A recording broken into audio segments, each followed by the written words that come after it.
नमस्कार। शेक्सपियर के नाटक मैकबेथ के सेकंड एक्ट का 4th सीन आज हम पढ़ेंगे। छोटा सा सीन है 40 लाइंस का। ये आउटसाइड मैकबेथ्स कैसल, मैकबेथ के किले के बाहर का दृश्य है। Enter Ross and an old man. Ross और एक बूढ़ा आदमी प्रवेश करते हैं। ओल्ड मैन, बूढ़ा आदमी कहता है 3 स्कोर एंड 10। 3 इसको एक स्कोर में होते हैं 20, तो 3 स्कोर में हो गए 60 और एंड 10 उसमें 10 और मिला दिए तो हो गए 70। तो 3 score and 10 I can remember well, मैं अच्छे से याद रख सकता हूं। यानी 70 साल का समय, यानी 70 साल की याददाश्त मेरी है, मुझे अच्छे से याद है पिछले 70 साल की घटनाएं। Within the volume of which, within माने अंदर, द वॉल्यूम ऑफ विच उस अवधि के, यानी 70 साल की अवधि के दौरान, which time I have seen, मैंने देखा है।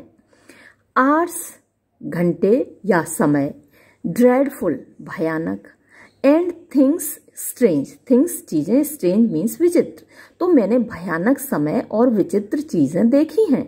बट दिस सोर नाइट, लेकिन दिस ये सोर मीन्स भयानक, नाइट रात, लेकिन ये भयानक रात हैज ट्रिफल्ड, ट्रिफल माने तुच्छ बना देना, बौना कर देना, छोटा कर देना, तो इस भयानक रात ने बौना कर दिया है, तुच्छ कर दिया है फॉर्मर नोइंग्स, जो मेरी पिछली यादें हैं या पिछली जितनी घटनाएं मुझे ज्ञात हैं उन सबको आज की इस भयानक रात ने छोटा कर दिया है। रॉस, आह गुड फादर, अरे महानुभाव, ये गुड फादर अच्छे पिताजी, ये उसके वास्तव में पिताजी नहीं हैं, लेकिन जैसे सम्मान स्वरूप कह देते हैं ना, किसी को भी माताजी बोल देते हैं, पिताजी तो वैसे कम ही बोलते हैं हमारे यहाँ, लेकिन कोई बुजुर्ग महिला होती है तो उनको माताजी बोल देते हैं। तो वैसे ही रॉस कह रहा है आह गुड फादर, अरे भले बुजुर्गवार, दाउ सीएस्ट, आप देख रहे हैं, द हेवेंस, आकाश, एज ट्रबल्ड, इतना परेशान है, विद मेंस एक्ट, मनुष्य के कार्यों से, threaten his bloody stage, threaten माने धमकी देना, हिज उसकी यानी कि मनुष्य की, ब्लडी माने खूनी और स्टेज माने रंगमंच। तो ये जो दुनिया है वो एक रंगमंच की तरह है, यहाँ हम लोग आते हैं, अपना पार्ट, अपनी भूमिका अदा करते हैं और फिर चले जाते हैं, इसलिए दुनिया को स्टेज कहा जाता है, रंगमंच कहा जाता है। तो जो आकाश है, जो ईश्वर है, जो देवता हैं, वो धमकी दे रहे हैं इस खूनी रंगमंच को, क्योंकि वो परेशान हैं, वो नाराज हैं मनुष्य के कार्यों से। बाय द क्लॉक, घड़ी के हिसाब से, टिस डे, ये दिन है, एंड येट, और फिर भी, डार्क नाइट, अंधेरी रात, स्ट्रेंगल्स, गला घोंट रही है, द ट्रेवलिंग लैंप, चलती हुई मशाल का। तो ये चलती हुई ट्रेवलिंग लैंप किसको कहा है? सूरज को। तो रात ने सूरज का गला घोंट रखा है। It is night's predominance, it is ये है, यानी ये जो वक्त चल रहा है इसमें नाइट्स यानी रात की प्रिडोमिनेंस यानी उसका शासन है, और द डेज शेम, या फिर दिन अपने आप में शर्मा रहा है, दैट के डार्कनेस, अंधेरा, does the face of earth, जमीन के चेहरे को, एंड टूम माने ढक ले रहा है। जो अंधेरा है, टूम होती है कब्र, एंटूम मीन्स अपने आप में उसने ढक लिया है, रात के अंधेरे ने किसको? धरती के चेहरे को। व्हेन, जबकि लिविंग लाइट, जीती जागती रोशनी को, शुड किस इट, इसको चूमना चाहिए, यानी धरती का जो चेहरा है उसको दिन की रोशनी के द्वारा चूमा जाना चाहिए। उस वक्त जो अंधेरा है उसने उस चेहरे को ढक रखा है, यानी दिन के समय भी ऐसा लग रहा है जैसे रात हो। Old man, it is unnatural, ये बड़ा अप्राकृतिक है, अस्वाभाविक है। इवन लाइक द डीड, उसी कार्य की तरह, दैट्स डन, जो कि किया गया है, यानी डंकन की हत्या जैसे अस्वाभाविक है, अप्राकृतिक है, वैसे ही ये जो मौसम है, ये जो वातावरण है, वैसे ही वो भी अस्वाभाविक है। ऑन ट्यूसडे लास्ट, पिछले मंगलवार को, अ फाल्कन, फाल्कन होता है जो बाज कह सकते हैं, बाज होता है, तो एक बाज टावरिंग मीन्स उड़ते हुए ऊंचाई पर, इन हर प्राइड ऑफ प्लेस, अपने प्राइड होता है गर्व, प्लेस स्थान होता है, तो उसका जो गर्व का स्थान है, बाज बहुत ऊंचा उड़ान भरता है, बहुत ऊपर उड़ता है, तो वहां जब वो उड़ रहा था बाज, प्लेस वॉज, ये वॉर गलत छप गया है, was by a mousing owl. Mousing owl means चूहों का शिकार करने वाला उल्लू। उल्लू क्या है, चूहों का शिकार करता है, उनको खा जाता है मारकर। तो एक चूहों का शिकार करने वाले उल्लू के द्वारा उस बाज को हॉक्ड माने आक्रमण किया गया, हॉक्ड एट एंड किल्ड, और मार डाला गया। ये तो बड़ी ही गजब की बात है, बाज उल्लू को मार सकता है लेकिन उल्लू बाज को मार दे, ये तो बहुत ही अजीब बात है। अब यहाँ पर एक आपको अगर एक्सप्लेनेशन के लिए आए तो आपको क्या करना है, ये बताना है कि यहाँ पर जो उल्लू है वो है मैकबेथ और बाज है यहाँ पर डंकन। तो मैकबेथ क्योंकि आर्मी का जनरल है, सैनिक है, तो उसको दूसरे सैनिकों को मारना चाहिए या छोटे लोगों को मारना चाहिए, वही उसका काम है दूसरे सैनिकों को मारना, लेकिन उसने डंकन को मार डाला जैसे कि एक उल्लू ने बाज को मार डाला हो। तो ये एनालॉजी है एक तरीके से, ये आप इसको एक्सप्लेन करेंगे, बताएंगे कि यहाँ एक एनालॉजी है। रॉस जवाब देता है, एंड डंकन्स हॉर्सेस, और डंकन के जो घोड़े थे, a thing most strange and certain, वो अ थिंग ऐसी चीजें हैं, यानी जो घोड़े हैं वो ऐसे प्राणी हैं, उन्होंने मोस्ट स्ट्रेंज बड़ी अजीब, एंड सर्टेन और बड़ी निश्चित सी, वैसे तो अनसर्टेन ज्यादा यहाँ सही रहेगा, मोस्ट स्ट्रेंज एंड सर्टेन, तो बड़ी अजीब सी और बड़ी अनिश्चित सी बात हुई। ब्यूटियस एंड स्विफ्ट, जो घोड़े हैं डंकन के वो ब्यूटियस मीन्स खूबसूरत हैं, एंड स्विफ्ट और बड़े तेज हैं। The minions of their race, minion माने सर्वश्रेष्ठ नमूने, ऑफ देयर रेस अपनी प्रजाति के, यानी सर्वश्रेष्ठ तरीके के वो घोड़े हैं। अचानक क्या हुआ, टर्न्ड वाइल्ड, जंगली हो गए, इन नेचर अपने स्वभाव में, अपने व्यवहार में। ब्रोक देयर स्टॉल्स, उन्होंने, स्टॉल्स का मतलब यहाँ रस्सियां हो सकता है और अस्तबल भी हो सकता है, तो उन्होंने अपनी रस्सियां तोड़ डाली, फ्लंग आउट और भाग गए। कंटेंडिंग, अवहेलना करते हुए, अगेंस्ट खिलाफ, ओबीडियंस मीन्स आज्ञा पालन की, यानी वो अपने जो अस्तबल के जो रखवाले होते हैं, ग्रूम बोला जाता है उनको, तो उनकी आज्ञा मानते हैं, लेकिन कल तो उनकी आज्ञा की अवहेलना की। कंटेंडिंग माने विद्रोह किया उन्होंने, अगेंस्ट ओबीडियंस यानी आज्ञा पालन के खिलाफ, यानी अपने रखवालों की, अस्तबल के रखवालों की उन्होंने कोई बात नहीं सुनी।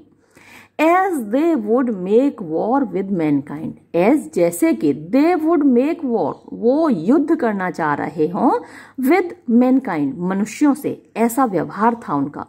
ओल्ड मैन, टिज सैड दे ईट ईच अदर, ये भी कहा जाता है कि घोड़ों ने एक दूसरे को खाया। रॉस, दे डिड सो, हाँ उन्होंने ऐसा किया। To the amazement of mine eyes, मेरी आंखें आश्चर्यचकित रह गई, फटी की फटी रह गई। टू द अमेजमेंट माने आश्चर्य, ऑफ माइन आईज मेरी आंखों का, तो मतलब मेरी आंखें आश्चर्य से फटी रह गई।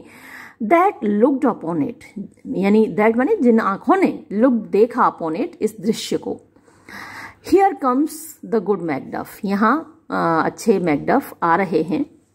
एंटर मैकडफ, मैकडफ प्रवेश करते हैं, ये थिन ऑफ 5 है Macduff. How goes the world sir now, तो श्रीमान जी संसार कैसा चल रहा है, क्या हाल चल रहा है, क्या स्थिति चल रही है, मैकडफ से पूछता है Ross. Macduff, why see you not, तो क्या तुमको दिखाई नहीं दे रहा कैसी चल रही है स्थिति। Ross, is it known who did this more than bloody deed, is it known, क्या ये पता चला, हु डिड किसने किया, this more than bloody deed, यानी खून से भी ज्यादा खूनी ये जो कार्य है डंकन की हत्या का, किसने किया। मैकडफ, दोज, उन्हीं लोगों ने, दैट मैकबेथ हैड स्लेन, जो जिनको कि मैकबेथ ने मार डाला। रॉस, अलास द डे, हाय कितना बुरा दिन है। What good could they pretend, यानी इस हत्या से उनको क्या अच्छा मिला। वॉट गुड क्या अच्छा, कुड दे प्रिटेंड यानी वो सोच सकते हैं डंकन की हत्या करके उनको क्या अच्छा मिला, क्या लाभ मिला, क्या फायदा मिला। मैकडफ, दे वर सवॉर्न्ड, उनको सवॉर्न माने उनको रिश्वत दी गई थी, यानी किसी और ने मरवाया था। मेलकम एंड डोनल्बेन, ये दोनों बेटे डंकन के, द किंग्स टू सन्स, राजा के दोनों बेटे, आर स्टोलन अवे, चोरी से चले गए हैं, एंड फ्लेड और भाग गए हैं। विच पुट्स अपॉन दैम, जिससे कि उनके ऊपर होता है सस्पिशन, संदेह, ऑफ द डीड, इस कार्य का। ऐसा लगता है कि उन्होंने ही जल्दी से जल्दी राजा बनने के लिए अपने पिता को मरवा दिया क्योंकि वो चोरी से भाग गए हैं। रॉस, अगेंस्ट नेचर स्टिल, ये भी प्रकृति के खिलाफ है। अगेंस्ट खिलाफ, नेचर प्रकृति के, स्टिल और भी ज्यादा, तो ये बात तो और भी प्रकृति के खिलाफ है। थ्रिफ्टलेस एम्बिशन, थ्रिफ्टलेस मतलब बिल्कुल मितव्ययता न करने वाली, यानी बिल्कुल भी कुछ भी बचाकर न रखने वाली। एम्बिशन महत्वाकांक्षा, यानी आप इसको बेवकूफ महत्वाकांक्षा बोल सकते हैं, मूर्खतापूर्ण महत्वाकांक्षा बोल सकते हैं थ्रिफ्टलेस को। That wilt ravin up, wilt माने विल, रेवन अप माने अटैक, आक्रमण करेगी, खा जाएगी। तो ये तो बड़ी मूर्खतापूर्ण महत्वाकांक्षा है जो कि खा जाएगी। दाइन ओन लाइफ मीन्स, दाइन मीन्स तुम्हारे, ओन खुद के, लाइफ मीन्स जीवन के, मीन्स संसाधन। तो जो अपने खुद के ही जीवन के संसाधन यानी कि अपने ही पिता को खा गई ये महत्वाकांक्षा, ये तो बड़ी मूर्खतापूर्ण महत्वाकांक्षा है। देन टिज मोस्ट लाइक, देन तो टिज मोस्ट लाइक, ये ज्यादा सर्वाधिक यही संभव है, ऐसा ही होगा। द सॉवरेंटी, के राजशाही या राजमुकुट, will fall upon Macbeth, Macbeth के ऊपर गिरेगा, यानी मैकबेथ के सिर पर रखा जाएगा मुकुट। Macduff, he is already name, उसका तो पहले ही नाम ले दिया गया है, यानी पहले ही राजशाही के लिए उसे चुन लिया गया है। एंड गॉन टू स्कॉन, और वो स्कॉन गया है। टू बी इन्वेस्टेड, यानी राज्याभिषेक के लिए, राजमुकुट पहनने के लिए।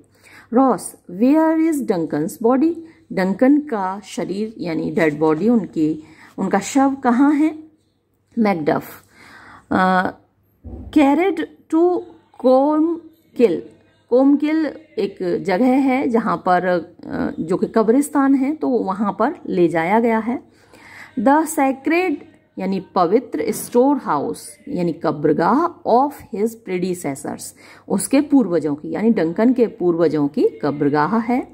एंड गार्जियन, और रखवाला है वो जगह, ऑफ देयर बोन्स, उनकी हड्डियों का। रॉस, विल यू टू स्कॉन, क्या तुम स्कॉन जाओगे, यानी मैकबेथ का राज्याभिषेक देखने जाओगे। मैकडफ, नो कजिन, नहीं भाई मैं नहीं जाऊंगा। आई विल टू 5, मैं तो 5 जाऊंगा। मैंने आपको पहले ही बताया कि वो थेन ऑफ 5 है, तो अगर मल्टीपल चॉइस क्वेश्चंस में ये पूछा जा सकता है, इनको याद रखिएगा। मैकडफ थेन ऑफ 5 है। रॉस, वेल ठीक है, आई विल थिदर, मैं तो उधर जाऊंगा। मैकडफ, वेल ठीक है, may you see things well done there, ईश्वर करे, ये जो मे वाली होते हैं इस तरीके से, तो वहाँ ईश्वर से प्रार्थना की जाती है, ये ऑप्टेटिव सेंटेंसेस कहलाते हैं। May you see things well done, ईश्वर करे तुम वहाँ पर सब कुछ अच्छा होते हुए देखो, वेल डन देयर। एड्यू, अलविदा। लेस्ट, कहीं ऐसा ना हो, आर ओल्ड रोब्स, हमारे पुराने कपड़े, सिट इजियर, ज्यादा फिट आए, देन आर न्यू, हमारे नए कपड़ों से। तो पुराने कपड़े हमारे नए कपड़ों से ज्यादा फिट आए का मतलब क्या हुआ कि जो नया राजा है वो हमारे लिए पुराने राजा से ज्यादा बुरा साबित ना हो। ऐसा ना हो कि हम ये सोचे कि डंकन ज्यादा अच्छा राजा था और मैकबेथ उससे कम अच्छा राजा है।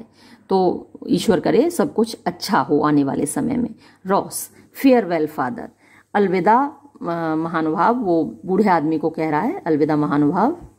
ओल्ड मैन, गॉड्स बेनिसन, ईश्वर का आशीर्वाद, गो विद यू, तुम्हारे साथ रहे, एंड विद दोज, और उन सब के साथ रहे, दैट वुड मेक गुड, जो कि अच्छा बनाएंगे ऑफ बैड, बुरे को, जो बुरे को अच्छे में परिवर्तित करें, ऐसे सब लोगों के साथ ईश्वर का आशीर्वाद रहे। एंड फ्रेंड ऑफ फोज, फोज होते हैं शत्रु, फ्रेंड होते हैं मित्र, तो जो दुश्मनों को भी दोस्त बनाए, ऐसे व्यक्ति के साथ ईश्वर का आशीर्वाद बना रहे। और एक्सिएंट, ये लोग चले जाते हैं, ये सीन यहाँ समाप्त होता है। एक्ट सेकंड भी यहाँ समाप्त होता है। अगले वीडियो में हम एक्ट थर्ड का सीन फर्स्ट करेंगे। तब तक के लिए धन्यवाद।